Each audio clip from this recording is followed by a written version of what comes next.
का सामना कर रही है। दरअसल पिछले 2.5 महीने से ये युद्ध चल रहा है और रूस ने पूरी ताकत लगा दी है।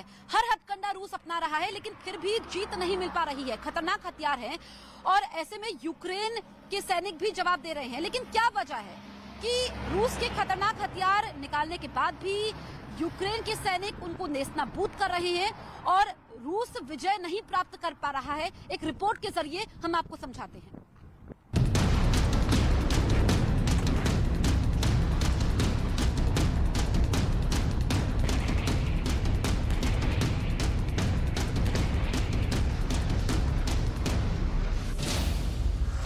यूक्रेन के हथियार रूसी सेना के लिए बने काल।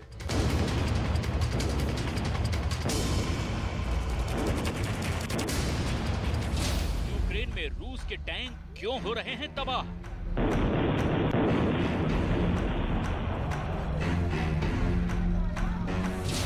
कई इलाकों से रूसी सेना पीछे हटी।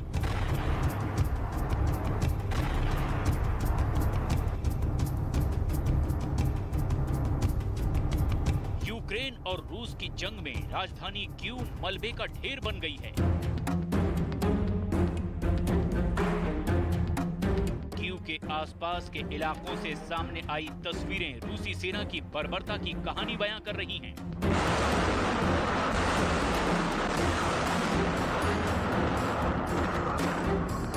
जो इमारतें कभी कीव की शान होती थी, आज वो खंडहर में तब्दील हो चुकी हैं। इसके बावजूद रूस की सेना राजधानी कीव और उसके आसपास के इलाकों पर कब्जा नहीं कर पाई।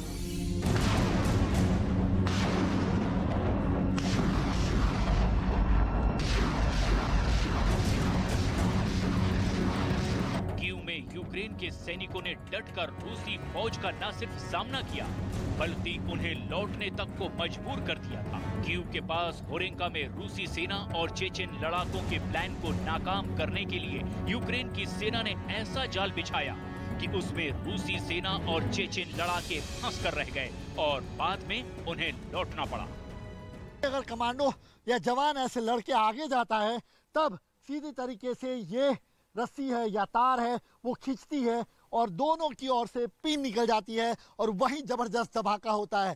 यानी इस इलाके में ये जो रणनीति थी यूक्रेन सेना की, वो जबरदस्त काम आई। और इस इलाके में अभी भी ये जंगल का इलाका, कहीं पर भी माइंस बिछी हो सकती है और माइंस के साथ साथ ये हैंड ग्रेनेड का जो स्ट्रेटेजी रही वो तुरुप का इक्का साबित हुई इस इलाके में। और सबसे ज्यादा चेचन लड़ाकों को अगर खामियाजा भुगतना पड़ा तो यही है होरेंका और आसपास के जंगलों में। और इसी के चलते चेचन लड़ाके कहें या रूसी सेना कहें, कीव तक पहुंचने में कामयाब नहीं हो सकी।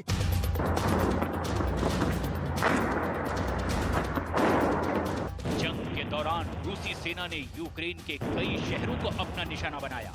रूस ने यूक्रेन के कई शहरों पर कब्जा करने का भी दावा किया। यूक्रेन के लुहांस्क और डोनेस्क पर रूस ने कब्जा कर लिया। इसके अलावा खेरसोन और मारियोपोल पर भी रूसी सेना के कब्जे का दावा किया गया। लेकिन कीव पर कब्जे की कोशिश नाकाम साबित हुई। कीव पर फतह पाने के लिए रूस के सैनिकों ने एड़ी चोटी का जोर लगाया। रूस ने अपने घातक हथियार भी उतार दिए थे, लेकिन रूस के घातक BTR-80 टैंक को भी यूक्रेनी सेना ने तबाह कर दिया। BTR-80 दरअसल BTR-60 का अपग्रेड मॉडल है और ये पर्सनल आर्म कैरियर जिसे कहा जाता है, तेजी से चलता है। इसके जो टायर हैं वो टायर अलग तरीके से बनाए गए हैं। किसी भी स्थिति होती है वहाँ पर जियोग्राफिकल, वहाँ पर ये आराम से चलता है। उसके साथ साथ यहाँ पर वो तमाम सबूत आपको दिखाएंगे कि कैसे पैरा ट्रूपर्स और BTR-80 दोनों का डेडली कॉम्बिनेशन करने के बावजूद भी यूक्रेन सेना के हाथ क्या हालत हुई उनकी। ये देखिए, पूरा का पूरा BTR-80 पूरी तरीके से ध्वस्त कर दिया गया है। यहाँ पर जवानों को क्या कीमत चुकानी पड़ी। ये जवान का जो है वो शू दिख रहा है आपको। ये देखिए, एक जवान यहाँ से वापस नहीं लौट पाया, उनको वो कीमत चुकानी पड़ी। रूसी हमले की वजह से कीव के आसपास का इलाका मलबे में तब्दील हो गया। इमारतें धराशायी हो गई। सड़कें पूरी तरह टूट चुकी हैं।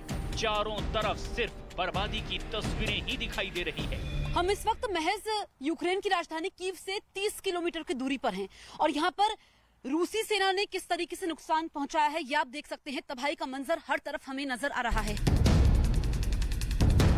जंग के दौरान कई इलाकों में यूक्रेन की सेना ने रूसी सेना का कड़ा मुकाबला किया। कुछ ऐसी तस्वीरें यूक्रेन के माइकोलाइव से भी सामने आई। यूक्रेन की सेना की ओर से जारी इस वीडियो में कुछ सैनिक मल्टी रॉकेट लॉन्चर सिस्टम से ताबड़तोड़ गोले दागते दिखाई दिए। पिछले 2.5 महीने से पूरा यूक्रेन एक मशाल की माफिक धधक रहा है। मिसाइल हमले के बाद उठते धुएं से यूक्रेन का आसमान काला पड़ता जा रहा है। बमबारी की तस्वीरें देखकर दिल दहल उठता है। लेकिन ऐसा नहीं है कि ये हमला सिर्फ रूस के सैनिक ही कर रहे हैं, बल्कि कई इलाकों में यूक्रेन के सैनिकों ने रूसी सेना को कड़ा जवाब दिया है।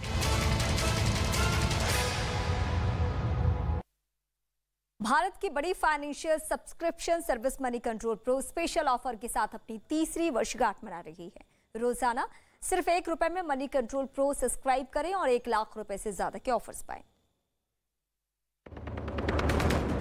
दिल्ली के शाहीन बाग इलाके में हंगामे के बीच चला बुलडोजर। प्रदर्शन कर रहे कई लोगों को पुलिस ने हिरासत में लिया। कुछ लोगों ने खुद ही अतिक्रमण कराया।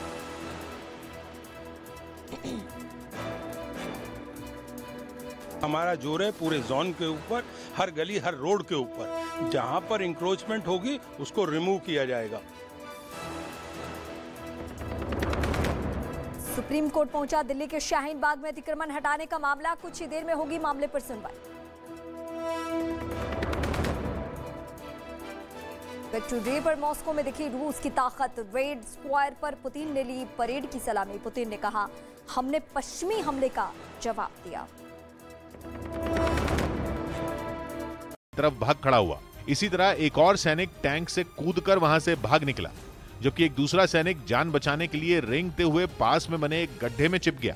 वहीं रूस ने आर्थिक मोर्चे पर नुकसान पहुंचाने और खाने पीने की चीजों की सप्लाई चेन को रोकने के लिए यूक्रेन के कई गोदामों को अपना निशाना बनाया। वहां के कई इलाकों में रूस और यूक्रेन के सैनिकों के बीच भीषण जंग जारी है और उनमें कीव के कुछ बाहरी इलाके भी हैं, जहां रूस की मिसाइलें जमकर बरसी और वहां मौजूद कई इमारतों को तबाह कर दिया। इस बीच न्यूज 18 की टीम उस जगह पर पहुंची जहां कुछ दिन पहले जर्मनी की एक कंपनी और उसके गोदामों को निशाना बनाया गया था। रूसी सेना ने कैसे आर्थिक मोर्चे पर यूक्रेन को नुकसान पहुंचाया जाए, ये देखिए, ये तस्वीरें हैं। बमबारी की वजह से खंडहर में तब्दील हो चुकी इन इमारतों को देखकर हैरानी हुई, क्योंकि एक बड़ी कंपनी और उसके गोदाम रूसी हमले में ताश के पत्तों की तरह ढह गए थे। हमला इतना ताकतवर था कि उन इमारतों की दीवारें, खिड़कियों के शीशे और लोहे की मदद से बनी छतें सब मिट्टी में मिल गईं।